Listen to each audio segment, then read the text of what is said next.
Hey, my beautiful people. Hey, comrades. I just wanted to address some concerns and some issues that have been going on my comment section on YouTube, on Facebook. As you guys know, I have been banned the majority of this year. About 6 months out of this year, I've been banned. And on Facebook, I have my largest following, up to about 100,000 people. And I had this feeling that with all the black people who have been banned on Facebook and gathered all these large platforms, that we would not be able to use our platform for our people's benefit when something catastrophic like this happened. And unfortunately, my prediction was correct. And now what is going on, my good friend and comrade Sean Scott, who I'm hopefully going to do a duo video with sometime this coming weekend, he made a plea to black people. You guys have probably seen this video. Unfortunately, the trolls, the pink people, and their pet raccoons have come and infiltrated his page. They are attacking him. They are flagging him. And they got his video removed for spam.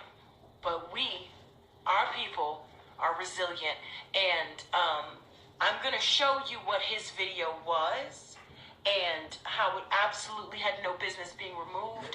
This was a black man fighting for black people, and this is highly unfortunate. And the reason why his page got removed was because of another so-called black man. Just watch this video. Black people in Houston, if you have a boat, please go save as many black people as you can, because the rescuers are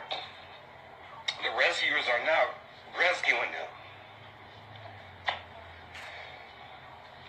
They're passing up certain black people in black neighborhoods, and they're gonna let them drown. They open the levees on them, and they're passing up certain black people in neighborhoods and purposely not rescuing them. So if you have a boat, go rescue as many black people as you can, because y'all know the government does not care about black people. They're just going to let them drown. And we can't have another Hurricane Katrina situation. So if you have a boat, go and save as many black people as you can. I just watched a video from my comrade, and she was talking about how there's boats in the neighborhood, but they're passing them up. They call in the rescuers, and the rescuers are hanging up on them and telling them to call Jesus to come save them and stuff like that. So black people, this is the time where we have to care about each other, because the government does not care about black people. We can't sit here and let this be another Katrina where there's a whole bunch of black people floating in the water. So please go save as many black people as you can, because they're going to let them drown. Oh, excuse me, y'all. The rescuers are not rescuing them. And I'm wondering, where's these $1 million pastors with these mega churches? Why haven't y'all written no boats to go save these people? Y'all's going to be another casualty of a whole bunch of black people just drowning, just like with Katrina. So if you're in Houston or anywhere in the surrounding area, just please listen to these live videos of these people, because they can't really reach anybody, and listen for them to get their address and go save them, because the government gonna let them all drown.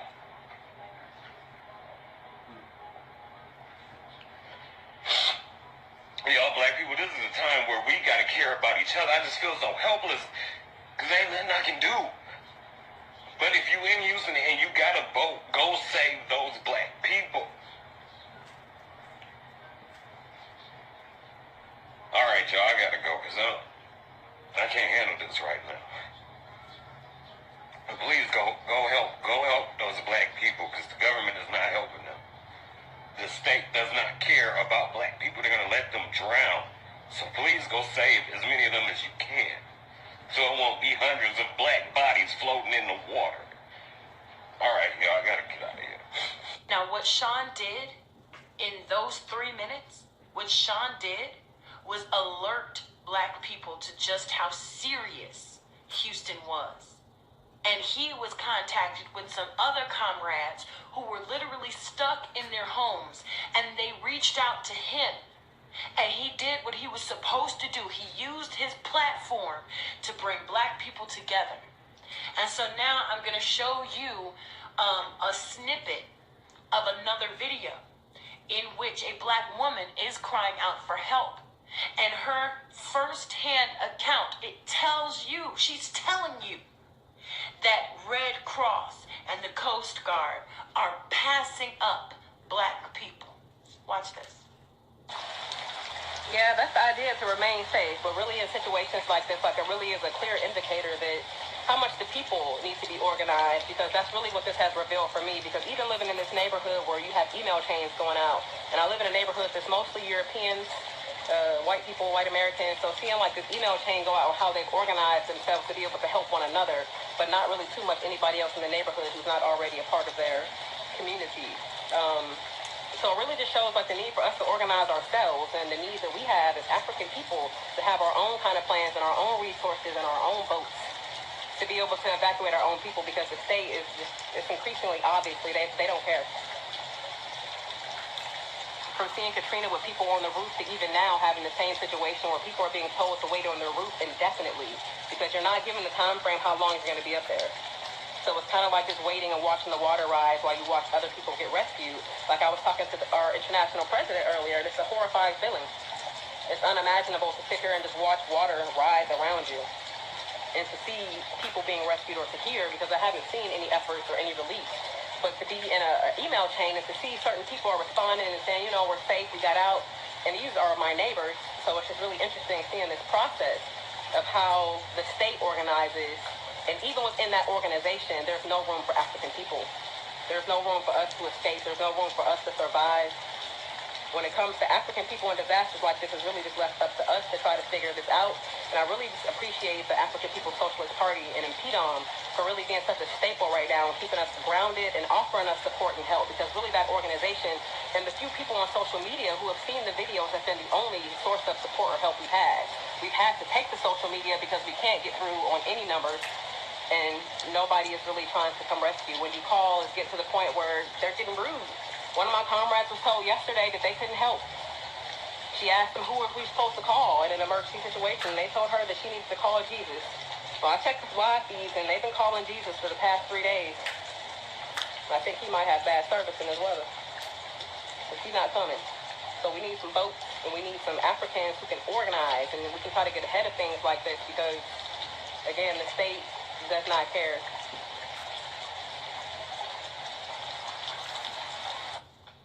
And I also want to speak on, like I did on my Rebel Fox page, my live video page, that there are reports of black people looting, black women looting beauty supply stores, black men holding guns to white men who were supposedly coming to rescue them.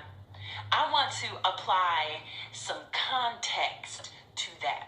And that's not from me. It's from a black woman in Houston, Texas. Y'all know her. You're familiar with her. I've posted her video on this channel before. Her name is Fundi Fee. She is a powerful speaker. And I want her to describe what she sees, what's going on with the violence in Houston, and why it's happening. Take a look at this. The fighting has begun. If you guys are getting reports on the outside about fighting going on in Houston, let me tell you why. I'm getting reports in from black neighborhoods that the rescue workers are passing them up. And not just passing them up, racial slurs are being heralded at us, and it is getting really, really ugly. So if you want to know what's happening on the inside, I'm telling you, we just ran into this racist problem. Pay attention to who they are rescuing, who's in those boats, because we're getting ourselves out. It's becoming an inside job that we're getting ourselves out, y'all. So, just in case you wanted to know, some people are saying that Lakewood Church is open now. He gets no kudos for that shit from me. None. That your ass has to be shamed into it. So when were you lying, before or after? But I'm going to leave that alone. So just in case you guys want to know, this is turning into a sincere life and death situation for black folk here. Because when your rescue workers and your first responders are passing you up, it gets real. Especially when you have babies like everybody the hell else. We pay our taxes like everybody the fuck else. You know, when it's funny that they'll pick up the Mexican immigrants before they pick up, you know, black Americans that have obviously been here since knee-high to a fucking slave ship. So I'm just going to put that out there just in case they start talking to y'all about, you know, we're looting and we're doing all this crazy shit. No. People are trying to get the fuck out the water with their families. And when you see help and help passes you by, fight or flight set in, y'all. And it's just as simple as that. You have babies. You have your mom. You have your dad. Who you got yourself. And then you have a rescue worker who's throwing racial epitaphs at you, laughing, rowing on. You know, I ain't trying to be funny, but Mr. Rescue Worker, you'd lose that boat if it was me. So I'm happy that I'm high and dry, so I don't have to deal with such things. But there are people who are dealing with this. And we need y'all to know from the inside, because they're not going to tell you that they're doing this from the outside. They're not going to tell you. They're going to put their spin doctors on it. They're going to put the propaganda machine on it and make it out that we're the bad guys. Not that we're trying to live and survive like everybody the hell else. But we're not going to talk about these floodplains either, being in minority neighborhoods and them selling these people these homes overpriced, knowing that they were going to flood them every 3 years. We ain't going to talk about that either. I know that was really disturbing to watch and that was really heartbreaking to see. But these are things that we need to see. These are things that we need to see because the media is going to lie to us. And people are going to come onto my page, your page, our brothers and sisters' pages who are telling the truth. And they're going to try to make it seem like we are liars because we are calling for black people. We are calling for black people to help black people because all we got is us. And at the end of the day, I am way more inclined to believe a black person when they say that they are being treated differently, oppressed, or that they are being looked over, passed over for rescue. Because history tells us that they are absolutely correct. History shows us that that is what they do to black people. So absolutely I'm more inclined to believe my black brothers and sisters when they say that they need help because the government or these entities who we give our money to aren't doing what they're supposed to do. And the more that y'all donate to a Red Cross or organization that takes 90% of your dollar and puts it in their pockets, the more that we are being left helpless. Donate to a group that has their boots on the ground. Donate to a group that focuses on African people, that focuses on black neighborhoods. Because all we got is us. And these other groups, these alt-right, these want to make it seem as if we only want to save black people. They're going to try to spin this into a narrative in which they can demonize blackness or demonize our solidarity or demonize our community. Do not allow them to get into your brains. Do not allow this all lives matter or this equality logic, which is flawed because it does not apply real true context and it leaves out the 500 years of oppression that pink people have tried to put on us. Don't allow them to confuse your mind that way. And you stay black first. You stay black first. You stay committed to your people. Because in this time right now, there is a spirit of chaos. And they're going to try to get in your mind and twist your words and twist your thoughts and confuse your focus. The focus is black people. The focus is black productivity. The focus is building a strong people and being there for our people when we need to be. And look, I'm going to end on this. We've got a lot of work to do as a people. Because I've said this before. If all my pages get shut down, if I disappear off the internet, would you still have that? Would your blood still pump for your people? If your favorite pro-black or whatever you want to call us, conscious, woke, whatever it is you want to call us, YouTuber or Instagrammer or what do you call them, tweeters, person on Twitter, if we all get shut down, will your blood still pump hot and heavy for black people? And what would you do if you are one of the people that speaks up? How can we get in contact with each other?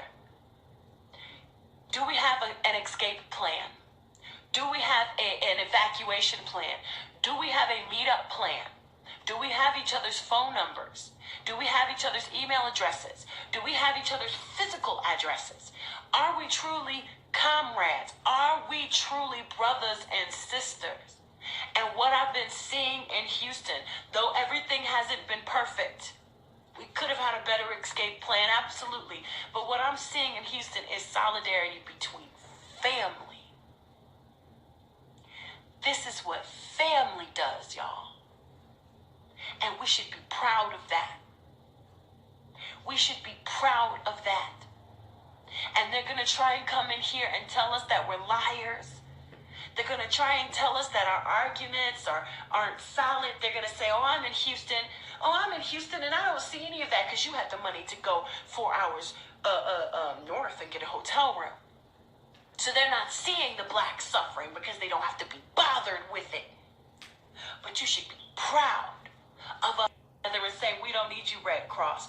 We got African people on the ground in Houston. And I am so proud and I am so thankful for Sean Scott. I am so proud and so thankful for Fundy. I am so proud and thankful for all the people who have come together to fight. To come together to fight. We are comrades, well and truly comrades. And the one thing that we have is solidarity. Let's keep that up. I love you all and I'm proud of you all. Let's keep the fight going. Power.